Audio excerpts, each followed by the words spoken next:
புதைந்ததும் புனைந்ததும் சிறுகதை. கதாசிரியர் வேலு ராஜகோபால். அது ஒரு சாதாரண நாளாக துவங்கியது. சாந்தினிக்கு 50 வயது ஆகிறது. அவளுடைய அம்மா இறந்து போய் 2 மாதங்களாகின்றன. வழக்கம் போல விழித்து கொண்டதும் வீட்டு கதவை திறந்து வெளியே முற்றத்துக்கு வந்தாள். அம்மா இருக்கும் வரை ஆங்கில தமிழ் நாளிதழ்கள் முன் வாசல் இரும்பு கதவில் சொருகப்பட்டிருப்பது இங்கிருந்து பார்த்தாலே தெரிந்தது. இனி இங்கே யாரும் இருக்கப் போவதில்லை. முற்றத்தின் இடதுபுறம் பெரிய நீல நிற மாருதி கார் நின்று கொண்டிருந்தது. அம்மா இருக்கும் வரை அடிக்கடி அதில் எங்காவது கிளம்பிவிடுவாள். சாவதற்கு 4 மாதங்கள் வரை அது அவளது தோழனாக இருந்தது. அப்பா இருக்கும் வரை அப்பா காரை ஓட்டினார். அவருக்கு பின் டிரைவர் வைத்துக் கொண்டாள். முற்றத்தின் வலதுபுறம் வரிசையாக அவள் வைத்து வளர்த்த ரோஜா செடிகள். அவற்றில் 2 பெரிய மஞ்சள் ரோஜாக்கள், 3 கருப்பு ரோஜாக்கள், 1 சிவப்பு ரோஜா, 3 ரோஸ் கலர் ரோஜாக்கள். அப்படியே முன்னால் சிமெண்ட் பிளாக்குகள் பதித்த 4 அடி அகல நடைபாதையில் நடந்து காம்பவுண்ட் சுவருடன் இருந்த இரும்பு கேட்டை திறந்து தெருவுக்கு வந்து நின்று பார்த்தாள். காய்ந்த புங்கை மர இலைகள் வீட்டின் முற்றத்திலும் வீட்டுக்கு முன்னால் தெருவிலும் பறந்து நிறைந்து கிடந்தன. முற்றத்திற்குள் இருந்த புங்கை மரத்தை நிமிர்ந்து பார்த்தால் பாதிக்கு மேல் இலைகள் உதிர்ந்து விட்டன. இன்னும் கொஞ்சம் உதிர்ந்தால் மரம் மொட்டையாகிவிடும். அதற்கு இன்னும் நாளாகும். ஒவ்வொரு வருடமும் நடப்பதுதான். கொஞ்சம் புதிய இலைகள் மரத்தில் அங்கங்கே தளிர் விட்டிருந்தன. எல்லா பழுத்த இலைகளும் விழுந்த பின் இளம் பச்சை நிற தளிர்கள் மரத்தை முழுதாக விரித்து அனைத்து கிளைகளையும் மூடிக்கொள்ளும். அதுவரை இந்த வீட்டில் இருக்க வேண்டும். அதற்குள் இதை துடைத்து தூத்து சுத்தமாக வைத்துக் கொள்ள யாரையாவது ஏற்பாடு செய்ய வேண்டும். பிறகுதான் சென்னைக்கு போவதை பற்றி யோசிக்க வேண்டும். வீட்டை பார்த்து கொள்ள ஆள் நியமிக்க வேண்டும். அவசரத்தில் நம்பிக்கையான ஆட்கள் கிடைப்பது அரிதாக இருக்கிறது. வீட்டை விட்டுவிட முடியாது. தெருவில் நின்றபடியே திரும்பி வீட்டை பார்த்தால் கேட்டின் வலதுபுறம் சுவரில் இருந்த பலகையில் ஆங்கிலத்தில் bro Meera MA MPhil PhD என்று வெள்ளை பெயிண்டில் எழுதியிருந்த அம்மாவின் பெயரை பார்த்ததும் பெருமையாக இருந்தது. உடனே அதை எடுத்துவிட தோன்றவில்லை. அம்மா இல்லாத போதும் அது வீட்டின் அடையாளங்களுக்குள் ஒன்றாகிவிட்டிருந்தது. அம்மா இல்லாத வீட்டில் அம்மாதான் இருப்பாள். அதில் கூட கூடையாக அனுபவங்கள் இந்த புங்கை இலைகளைப் போலவே கொட்டி கிடந்தன. மீண்டும் புதிய இலைகளைப் போல ஞாபகங்கள் மலர்ந்து கொண்டே இருக்கும். அடுத்த வீட்டு வாசலில் அழகிய கோலம் வானத்தை பார்த்து சிரித்து கொண்டிருந்தது. வளைந்து நெளிந்த அதன் கோடுகள் நடனமாடும் விரல்களைப் போல அசைந்து கொண்டிருந்தன. அம்மாவும் நன்றாக கோலமிடுவாள். ஆனால் அதை தினசரி பணியாக செய்ய அவளால் முடியாது. அவளுக்கு விருப்பம் இருந்தால் சில நாள்களில் கோலம் போடுவாள். அவள் கடன் வீட்டின் பணி செய்து கிடப்பதல்ல. ஆனால் வரலாறு அவள் இருக்கும் இடமெல்லாம் அவள் சூட்டிக்கொள்ளும் மல்லிகை மலரின் வாசனை போல் படர்ந்து இருக்கும். அவள் ஒரு அபூர்வமான பூ. பேசத் தொடங்கினால் வரலாறு இவ்வளவு சுவையாக இருக்குமா என்று வியப்படைய வைப்பாள். புதிய தகவல்கள், செய்திகள், பார்வைகள் தொடர்ந்து மல்லிகை வாசனையுடன் பரவிக்கொண்டே இருக்கும். அவளையும் அறியாமல் சாந்தினியின் கண்கள் கலங்கின. அவளுக்கு 50 வயதாகிவிட்டது. சென்னையில் அரசு அதிகாரியாக இருக்கிறாள். பள்ளி கல்லூரி காலங்களில் வரலாறு சாந்தினிக்கு ஒரு பாடமாகவே தோன்றியதில்லை.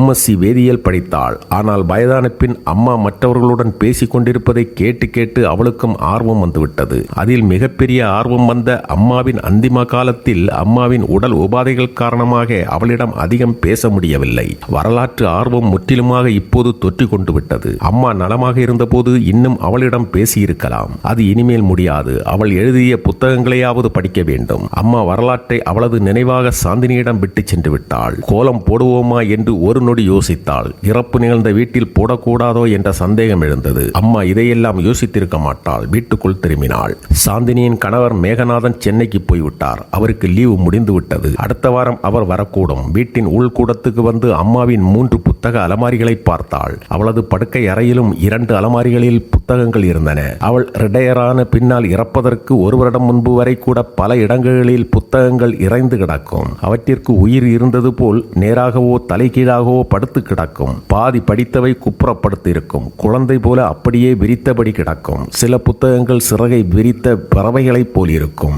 சில புத்தகங்களில் இருந்து விவர குறிப்புகள் எழுதிய தாள்கள், ரெஃபரன்ஸ் அட்டைகள் கைகளை நீட்டி கொண்டிருக்கும். அப்போதெல்லாம் புத்தகங்கள் நடனமாடி கொண்டிருந்தன. சாந்தினி கொஞ்சம் கொஞ்சமாக அவற்றை வேலைக்காரியை வைத்து தூசி தட்டி அலமாரிகளுக்குள் அடுக்கி வைத்து விட்டாள். வேலைக்காரி முந்தா நாள் சொன்னாள், அம்மா இருக்கும்போது சுத்தம் பண்ணவே கஷ்டமாக இருக்கும். அங்கங்க படிச்சுட்டு வச்சிருப்பாங்க. புத்தகங்கள் இங்கே அங்க இடம் மாத்தியும் வைக்க விட மாட்டாங்க.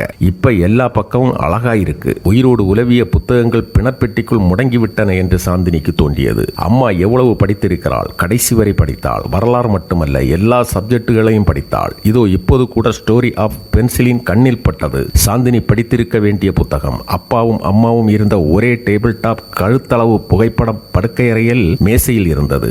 அம்மா அந்த மேஜையில் அமர்ந்து படிப்பாள், எழுதுவாள். மற்ற புகைப்படங்களை தேடி பார்க்க வேண்டும். ஒவ்வொன்றும் ஒரு கதையை சொல்லும். அவற்றை கற்பனையில் முன்னும் பின்னும் நீடித்து பெரியதாக்கி பார்த்து கொள்ளலாம். ஒரு அலமாரியை திறந்து பார்த்தாள். அந்த நேரத்தில் செல்போன் மணி அடித்தது. அலமாரியை மூடிவிட்டு போனை எடுக்க டிராயிங் ரூமுக்கு வந்தாள். மீண்டும் அலமாரியை ஒதுங்க வைக்க வேண்டும் என்று அம்மாவின் படுக்கையறையில் நுழைந்தபோது 4 மணி ஆகிவிட்டது. இரண்டாவது அலமாரியை திறந்ததும் பல போட்டோ ஆல்பங்கள் தொபு தொபுவென அவள் மீது சரிந்து தரையில் தொப்பென்று விழுந்தன. 10-12 இருக்கும். அவளுக்கு எரிச்சலாக இருந்தது. தம்பியாக இருக்கலாம். எடுத்து பார்த்துவிட்டு கவனமில்லாமல் வைத்துவிட்டு போய்விட்டான். அப்படியே தரையில் அமர்ந்து பார்க்க தொடங்கினாள்.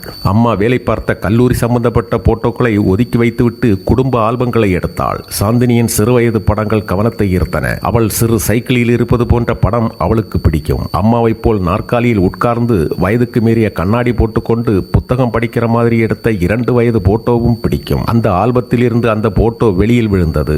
அம்மாவின் நண்பர் நாகராஜன் இளவயது போட்டோ. 2-3 வருடங்களுக்கு முன்னால் பைக்கில் சென்று கொண்டிருக்கும் போது பஸ் விபத்தில் இறந்தார். அம்மாவுக்கு நெருங்கிய நண்பர் குறித்த சில தகவல்கள் அவள் காதுகளுக்கும் வந்திருக்கின்றன. சாந்தினி அவற்றை பொருட்படுத்தியதில்லை. பெண்களுடன் பெண்கள் தான் நண்பர்களாக இருக்க வேண்டும் என்பதில் நம்பிக்கை இல்லாதவள் அம்மா. எல்லோருடனும் வேறுபாடு இல்லாமல் பழகுவார். அதனால் அப்பாவும் கூட புறணிகளை கவனிக்க மாட்டார். Perfect gentleman. வீட்டு வேலைகளில் உதவ தயங்க மாட்டார். அம்மாவுக்கு வீட்டு வேலைகள் செய்வது பிடிக்கவே பிடிக்காது. வேண்டா வெறுப்பாக செய்வார். புத்தகம் படிப்பதும் எழுதுவதும் அவற்றை பற்றி நண்பர்களிடம் விவாதிப்பதும் அவளுக்கு பிடித்த விஷயங்கள். அப்பா சிறு வயதிலிருந்தே நன்றாக படித்தவர். படிப்பது வேலைக்காக அல்ல, பணம் சம்பாதிப்பதற்காக என்று நம்புகிறவர். ஒருவேளை பள்ளி கல்லூரி காலங்களில் பாடப்படிப்புகளுக்கு மிக அதிக நேரம் செலவிட்டதால் புத்தகங்களை கண்டாலே பிடிக்காமல் போயிருக்கலாம் என்று சாந்தினி யூகிக்கத்தான் முடிந்தது. சமையல் செய்வார், பாத்திரம் தேய்ப்பார். ஆனால் புத்தகங்களின் பக்கம் போக மாட்டார். அம்மாவுடன் பேசுவதற்கு நாகராஜன் பொருத்தமானவராக தோன்றும். தம்பியின் முகம் அவர் முகம் போல் இருப்பதாக சிலர் பேசும் புறணிகள் அவள் காதிலும் விழுந்திருக்கின்றன. படிப்பதன் மூலம், அதை விவாதிப்பதன் மூலம் மனிதர்களின் கருத்துகள் மாறுகின்றன.